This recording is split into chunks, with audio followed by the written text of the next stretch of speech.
मोदी जी आएंगे 2024 में, मोदी पक्के। कि मोदी की गारंटी मतलब गारंटी पूरा होने की भी गारंटी। मोदी की गारंटी का मतलब 100% झूठ है। नमस्कार दोस्तों, मैं आपको आज बताऊंगा कि 2024 का इलेक्शन कौन जीतेगा। लास्ट तक देखिए। लेकिन उससे पहले हम चलते हैं आज से 20 साल पहले। साल था 2004। सब लोग जनरल इलेक्शंस के लिए तैयार हो रहे थे। एक तरफ थी प्रधानमंत्री अटल बिहारी वाजपेयी की एनडीए लेड बीजेपी, तो दूसरी तरफ कांग्रेस। उस चुनाव में बीजेपी का स्लोगन था इंडिया शाइनिंग, लेकिन हुआ क्या? हर किसी ने एनडीए की वापसी की भविष्यवाणी की थी, लेकिन वोटर ने इसे गलत साबित कर दिया।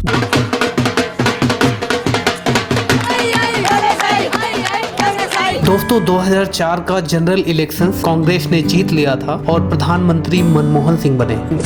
I committed our government to what I said would be a new deal for rural India. दोस्तों, बीजेपी का इंडिया शाइनिंग स्लोगन बस उन लोगों को अपील कर रहा था जो खासकर शहरों में रहते थे, और कांग्रेस ने इसी पर निशाना साधा। कांग्रेस ने बीजेपी के इंडिया शाइनिंग स्लोगन को ही काउंटर किया और पूछा, इंडिया शाइनिंग, लेकिन आम आदमी को क्या मिला? आज 2024 में एक बार फिर से एक तरफ मोदी की एनडीए और दूसरी तरफ राहुल गांधी का इंडिया गठबंधन।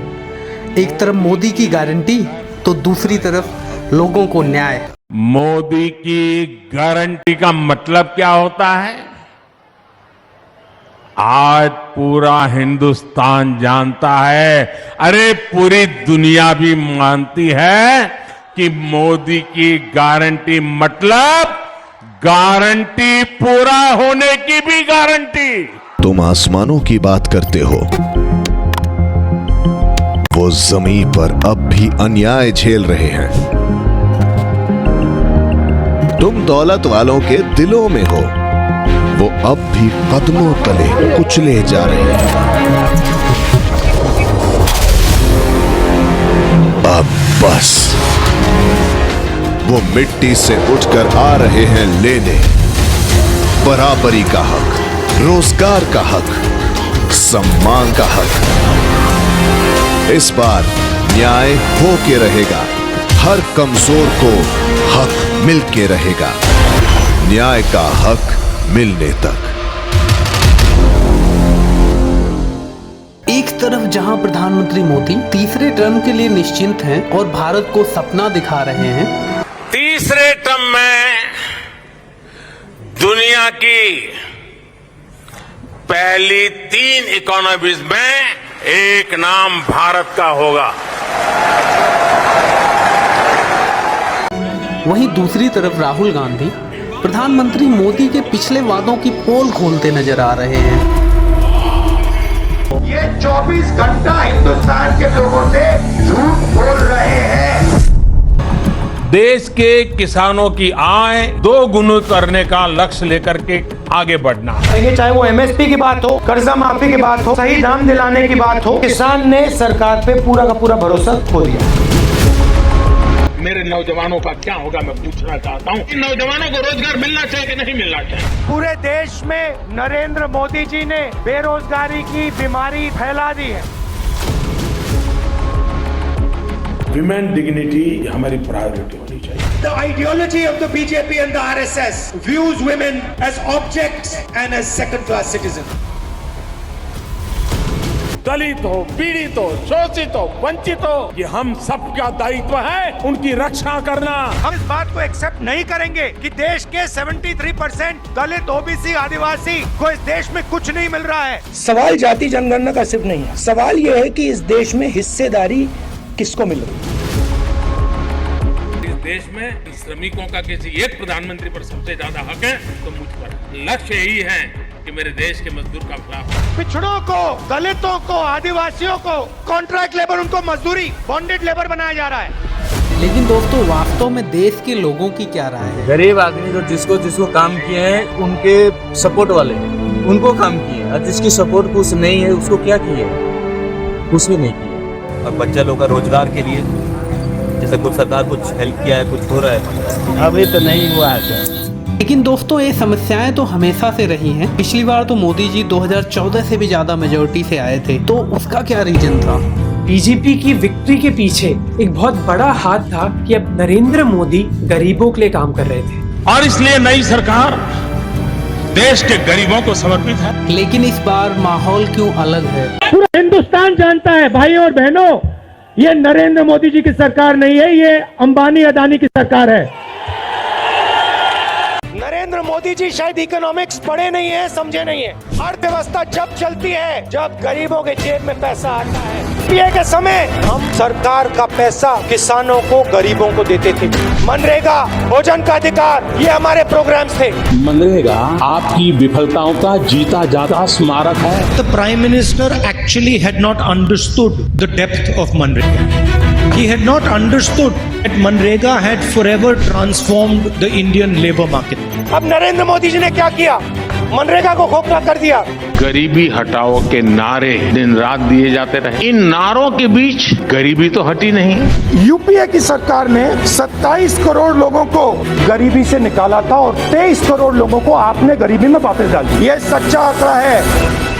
ये सरकार की जिम्मेवारी है कि विस्थापन से गरीबी न बढ़े, जमीन खोने वालों की रोजी रोटी न छिने और रोजगार खोने वालों को बेहतर रोजगार मिले। 16 लाख करोड़ रुपए नरेंद्र मोदी ने सबसे बड़े अरबपतियों का कर्जा माफ किया। मुझे बताओ, मजदूरों का कितना कर्जा माफ किया, किसानों का कितना माफ किया, बेरोजगारों का कितना माफ किया? 1 रुपया नहीं माफ किया। 1% के हाथ में पूरा का पूरा है। टेलिस्ट होने का आरोप नरेंद्र मोदी सरकार पर हमेशा लगता रहा है, लेकिन विपक्षी पार्टियां क्या जनता को अपनी बातों को समझा पाएंगी? दुनिया भर में दुनिया के बड़े बड़े अखबारों के फ्रंट पेज पे क्या छप रहा है कि पूरी भारत सरकार केवल एक आदमी के लिए काम कर रही है। किसके लिए काम कर रही है? बड़े बड़े अखबारों में दुनिया भर में छप रहा है कि भारत सरकार घोर भ्रष्टाचार कर रही है, पूरी भारत सरकार एक ही आदमी के लिए काम कर रही है। वोट 140 करोड़ लोगों के लिए चाहिए, लेकिन वन नेशन वन दोस्त, एक आदमी के लिए काम करती है। हमारे देश का युवा आज दर दर की ठोकरें खा रहा है बेरोजगारी से, लेकिन जब जाते हैं इनके पास तो पूरी सरकार सारे एयरपोर्ट उठा के दे दिए उसको, सारी कोयले की खदानें उठा के दे दी उसको, आसमान उठा के दे दिया, पाताल उठा के दे दिया, सारा भारतवर्ष उठा के, और वोट लेने के लिए हमारे पास आते हैं। अभी प्रधानमंत्री जी कहीं गए थे, लौटते टाइम ग्रीस होते हुए आए। लोगों ने कहा यार बड़ा मेहनती प्रधानमंत्री है। ग्रीस होते हुए आते हुए पता चला वहां भी उसके लिए ठेका लेने गए थे, उसको ठेका दुला के आए हैं वहां भी किसी कोई। अरे देश के लिए काम कर रहे हो तुम, उस एक आदमी के लिए काम कर रहे हो। 24 घंटे कहते हैं 18 घंटे काम करते हैं, और 18 घंटे हमारे लिए थोड़ी काम करते हैं, 18 घंटे उस एक आदमी के लिए काम करते हैं। पूरी की पूरी सरकार उसके लिए काम कर रही है।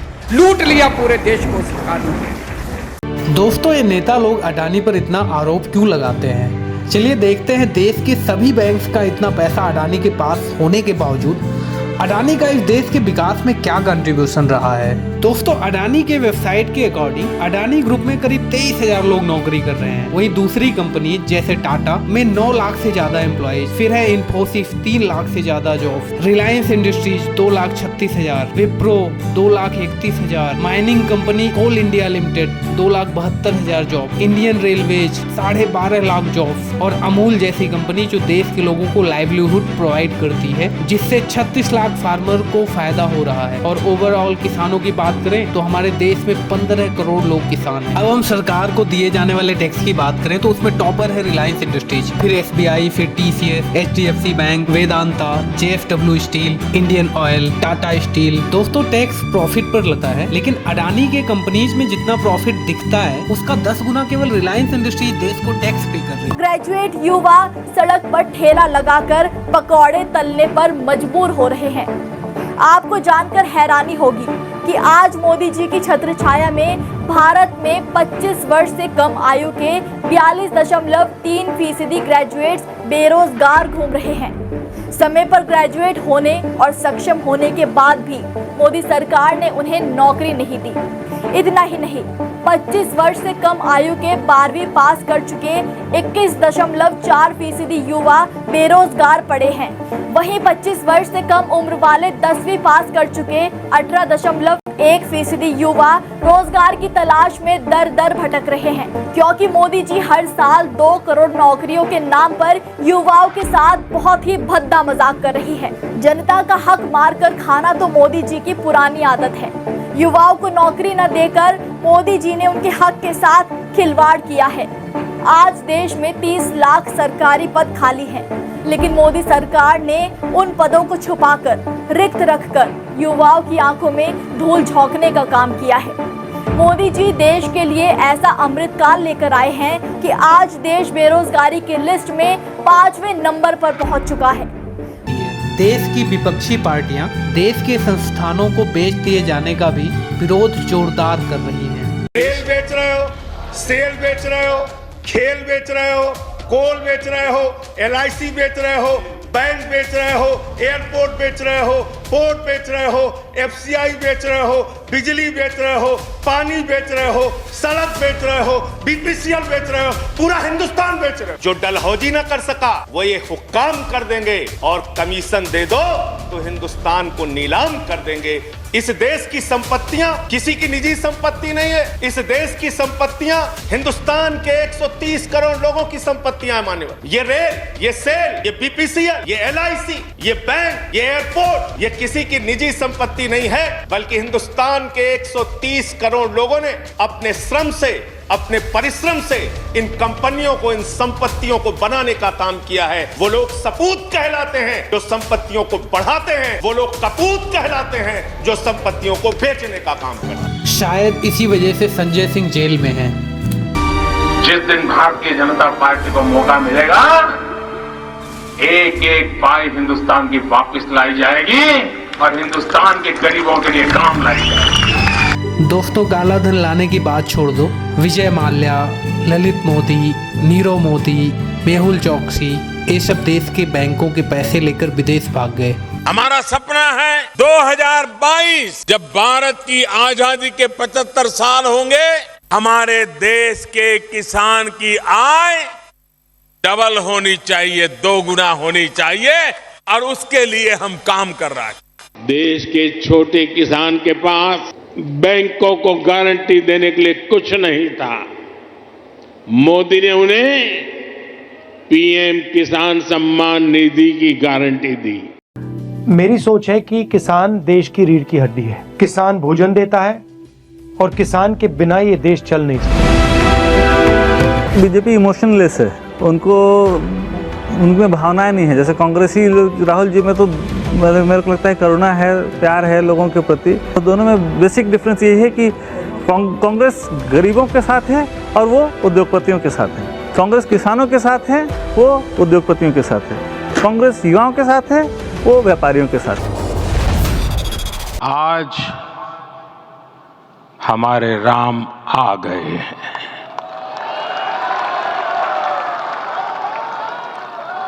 सदियों की प्रतीक्षा के बाद हमारे राम आ गए हैं।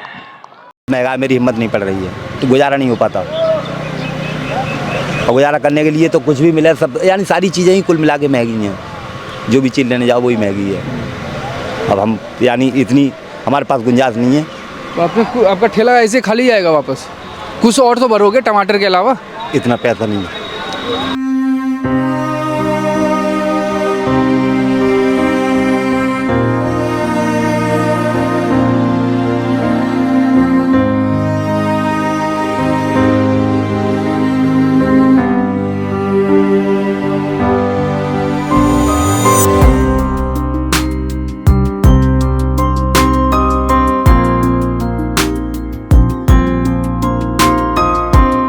प्रधानमंत्री कोई भी बने, आम जनता की स्थिति सुधरनी चाहिए। इन्हीं को देखकर मैंने ये वीडियो बनाई थी। आप लोगों को कैसी लगी? लाइक, कमेंट और शेयर जरूर कीजिएगा। धन्यवाद।